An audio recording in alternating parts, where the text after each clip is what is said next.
에레미야 19장 말씀은 우상 숭배에 빠진 남유다와 주민들에게 하나님께서 재앙을 내리시겠다 하신 말씀이에요. 오늘 이 말씀을 통해서 우리가 두 가지 말씀을 함께 살펴보며 은혜를 나누고자 합니다. 첫 번째는 십자가는 우주적인 종결이다 라고 하는 것입니다. 4절 말씀이에요. 이는 그들이 나를 버리고, 그러니까 재앙을 받게 된 이유가 무엇이냐? 그들이 생명의 주가 되시는 하나님을 버렸다라고 하는 것입니다. 우리는 죄가 무엇일까 생각할 때 흔히 도둑질하고 간음하고 이런 것들을 우리가 죄로 여기기가 쉽지만, 물론 그것도 죄이죠. 그러나 가장 근원적인 죄가 있는데, 그것은 하나님을 불신하고 거부하고 하나님을 버리고 하나님을 멀리하는 것이 죄라고 이렇게 성경은 말씀하고 있습니다. 그러므로 하나님을 버리는 자가 가장 어리석은 자가 되는 것이죠. 우리 하나님은 생명의 하나님이에요. 은혜의 하나님이에요. 축복의 하나님이에요.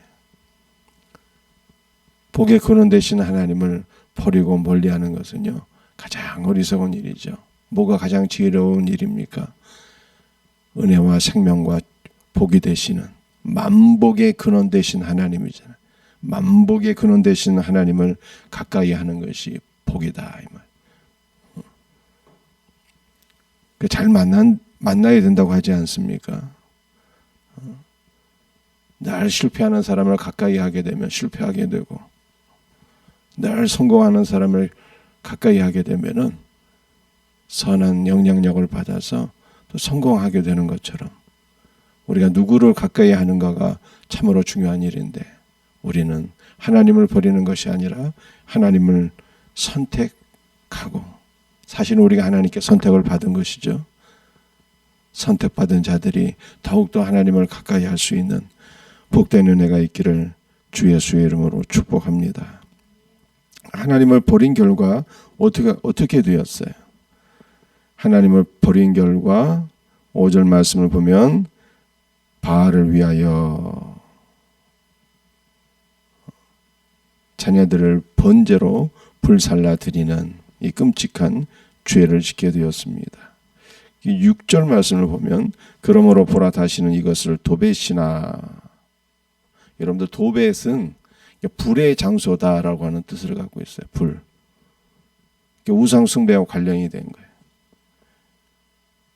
신놈의 아들의 골짜기라 부르지 아니하고, 신놈의 아들의 골짜기는 애곡의 골짜기다 이 말이에요. 자녀를 불태워 죽이니까 애통하는, 통곡하는 그러한 골짜기다, 이러한 뜻을 갖고 있죠. 그런 다시는 이 도벳이나 신놈의 아들의 골짜기를 그렇게 부르지 아니하고 오직 죽음의 골짜기라 부르겠다, 이렇게 말씀하세요. 하나님의 심판이 임하는, 하나님의 재앙이 임하는, 우상 숭배 결과 하나님의 재앙이 임하는 골짜기가 된다라고 하는 것이죠. 그러므로 하나님께서 가장 가증히 여기시고 미워하시는 죄가 무엇인가를 성경에 말씀하고 있는데요, 그것은 바로 우상 숭배의 죄죠. 하나님께서 우상 숭배의 죄를 엄히 심판하시겠다, 이렇게 말씀하셨어요. 그러므로 여러분들, 우리가 하나님을 마음과 목숨과 뜻과 힘을 다해 사랑하고 그를 가까이 하고 그를 섬겨야 되는데, 이것이 복인데 하나님을 가까이 하지 않냐고 우상을 숭배함으로 말미암아 심판받는 자들이 되어서는 안 되겠습니다. 이 우상 숭배의 결과 7절 또 이렇게 말씀하고 있어요. 내가 이곳에서 유다와 예루살렘의 계획을 무너뜨려 그들로 그 대적과 생명을 찾는 자의 손에 칼에 엎드러지게 하고 그 시체를 공중의 새와 땅의 짐승의 밥이 되게 하며. 첫 번째 내용을 정리하겠습니다. 잘 들어보세요. 이제까지 제가 뭘 말씀드렸습니까? 하나님을 가까이 하는 것이 복인데, 이스라엘 백성들은 하나님을 버리고 우상 숭배에 빠지게 되었다. 우상 숭배의 결과 그들이 하나님의 징계를 받게 되었고, 도벳이나 신놈의 아들의 골짜기가 우상 숭배의 골짜기죠. 죽음의 골짜기가 되었다.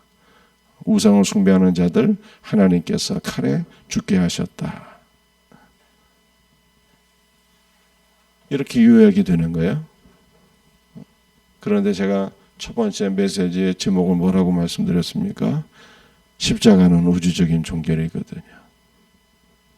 그러니까 우리의 죄를 다 주께서 십자가에서 종결하신 거예요. 하나님을 불신하는 것도 우상 숭배에 빠지는 것도 다 십자가에서 종결하셨어요. 여러분들, 우리 하나님께서 십자가에서 우리의 죄도 종결하셨고요. 또 제가 부활절에 뭐라고 말씀드렸습니까? 하나님께서 세상도 종결하셨고요. 뿐만 아니라 우리의 죄와 세상만 종결하신 것이 아니라 죄에 빠진, 세상에 빠진 나의 옛사람도 십자가에서 다 종결하셨다니까요. 그 십자가는 우주적인 종결이에요. 참 믿음은 뭐냐?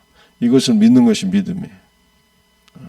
하나님을 버리고 우상 숭배에 빠진 나의 옛사람을 예수님께서 십자가에서 다 끝내셨어요. 그래서 우리는 이제 어떤 존재가 되었느냐는 거예요.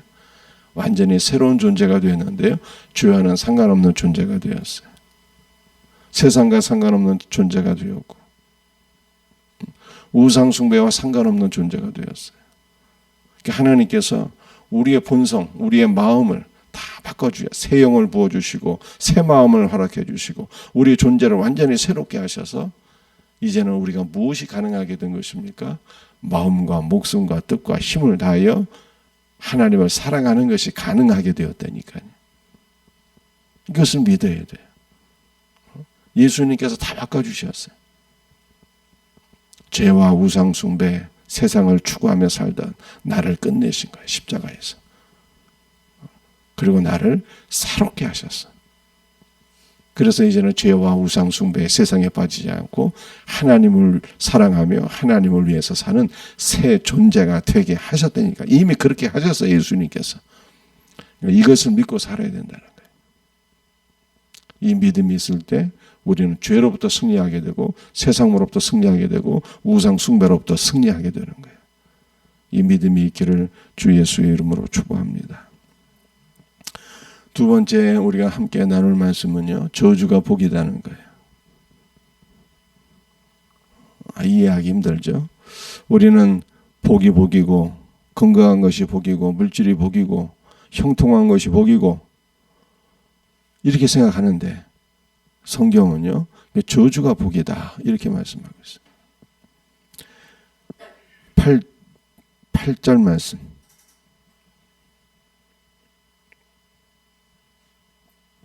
이 성읍으로 놀람과 조롱거리가 되게 하리니 그 모든 재앙으로 말미암아 지나는 자마다 놀라며 조롱할 것이며, 한마디로 저주를 받게 된 거거든요. 예루살렘 성읍이 저주를 받게, 놀람과 조롱거리가 되었어요.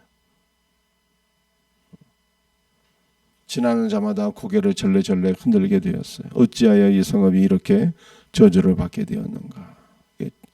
사람들이 조롱하고 놀리게 되었습니다. 여러분들, 왜 저주가 복일까요? 만약 예루살렘이 계속 우상 숭배를 하다가 복을 받게 되었어요. 정말 우상 숭배를 잘하다가 복을 받게 되었다는 거예요. 그러면 어떻게 하겠어요? 하나님은 완전히 잊어버리고 우상이 바알이 하나님인 줄 알고 우상을 더욱더 잘 섬겼을 것 아니겠습니까? 그러면 영원한 소망이 없어요. 영원한 사망, 영원한 저주라. 그런데 이 우상 숭배에 치달았던 예루살렘을 하나님께서 저주하셨잖아요. 그러므로 우상 숭배가 종결이 된 거예요. 성경은요, 저주가 복이다라고 하는 것을 우리들에게 가르쳐주고 있는 것이죠. 여러분들, 우리의 죄가 저주를 받아야 되잖아요. 그죠? 우리의 죄가 저주를 받아야 되는 거예요. 우리의 불신이 저주를 받아야 되는 것이고 우리의 불순종이 저주를 받아야 되는 거예요. 여러분들, 우리가 이렇게 기도하셔야 돼요. 나의 모든 불신과 불순종과 불신앙이 다 저주를 받고, 나의 죄가 저주를 받고. 그런데 참으로 놀라운 것은요, 이것이 또 예수님의 십자가에서 성취가 됐다는 거예요. 성경에 뭘 말씀하고 있습니까? 갈라디아 말씀을 보게 되면은 이게 나무에 달린 자마다 저주를 받는다 그러잖아요. 그 예수님께서 나무에 달리사 저주가 되셨어요. 예수님께서 나무에 달리사 저주가 되셨다니까요. 그래서 예수님께서 저주를 받으사 저주가 되셨고, 그 저주가 죽었어요. 저주가 죽었다니까. 그러므로 우리의 삶에 있게 되는 모든 저주가 다 또 십자가에서 종결이 되었어요. 저주도 종결이 되었다니까요. 그러므로 예수 믿는 신자들에게는요, 나의 모든 죄가 저주를 받아서 종결이 된 거예요. 가게에 내려오는 모든 저주도, 우상 숭배의 저주도 다 십자가에서 저주를 받아서 그 저주가 종결이 돼 버렸다니까요. 그러므로 우리는 예수 그리스도 안에서 무엇만 누리게 되었는가? 이게 보니까 오직 은혜만 누리게 되었다니까요. 오직 은혜만 누리게 되었어요. 그래서 십자가는요, 정말 놀라운 은혜다. 일평생 생각하고 생각해도 감사하고 또 감사해야 돼. 사랑하는 성도들이요,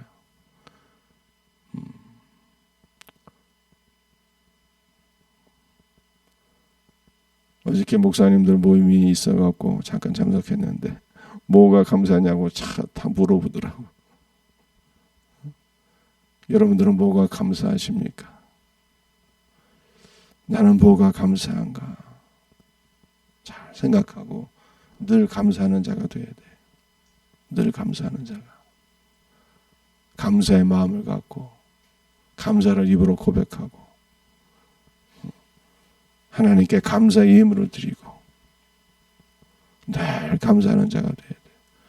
얼마나 감사해요. 오늘 부모 말씀이. 십자가로 모든 것이 종결되었잖아요.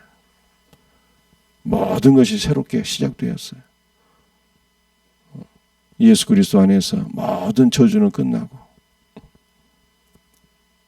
예수 그리스도 안에서 내 삶에는 하나님의 은혜와 복만 넘치게 되었으니 아무 생각 없이 살게 되면요, 늘 불만하고 원망하게 돼. 아무 생각 없이 살면. 그러니까 우리는 날마다 십자가를 생각하면서 감사하고 기뻐하고 하나님을 찬양할 수 있는 우리 복된 성도들이 다 될 수 있기를 주 예수의 이름으로 축복합니다. 기도하시겠어요? 아버지 하나님, 감사와 찬송과 영광을 주님 앞에 돌려드립니다. 오늘 본문 말씀을 통해서 십자가로 하나님께서 우리의 모든 것을, 죄도 세상도, 죄와 세상을 추구하는 나의 옛사람도 다 십자가로 종결하시고 끝내신 것을 믿고 감사와 찬송과 영광을 주 앞에 돌려드립니다. 그러므로 이제는 죄와 상관없는 존재, 세상과 우상숭배와 상관없는 존재가 된 것을 믿습니다.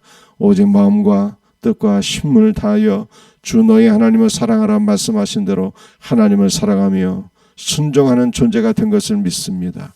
이 믿음으로 살아가는 우리 성도들이 되게 하여 주옵소서. 아버지 하나님, 예수님께서 우리의 모든 저주도 종결하신 것을 믿습니다. 예수님께서 저주가 되셔서 내가 받아야 될 모든 저주도 다 종결하신 것을 믿습니다. 그러므로 우리는 은혜와 복을 누리는 존재가 되었사오니 이 믿음으로 늘 기뻐하며 감사하는 삶을 살아가게 하옵소서. 오늘 새벽에도 오래 살아가는 성도들 안수해 주시고 치료해 주옵소서. 연약한 자들을 붙잡아 주옵소서. 전능하신 하나님 아버지, 우리 생명의 주가 되시고 만병의 대여사가 되시는 주 예수님, 연약한 자들을 붙잡아 주시고 새롭게 하여 주시옵소서. 새 힘을 주시옵소서. 주 예수의 이름으로 감사하며 기도합니다. 아멘.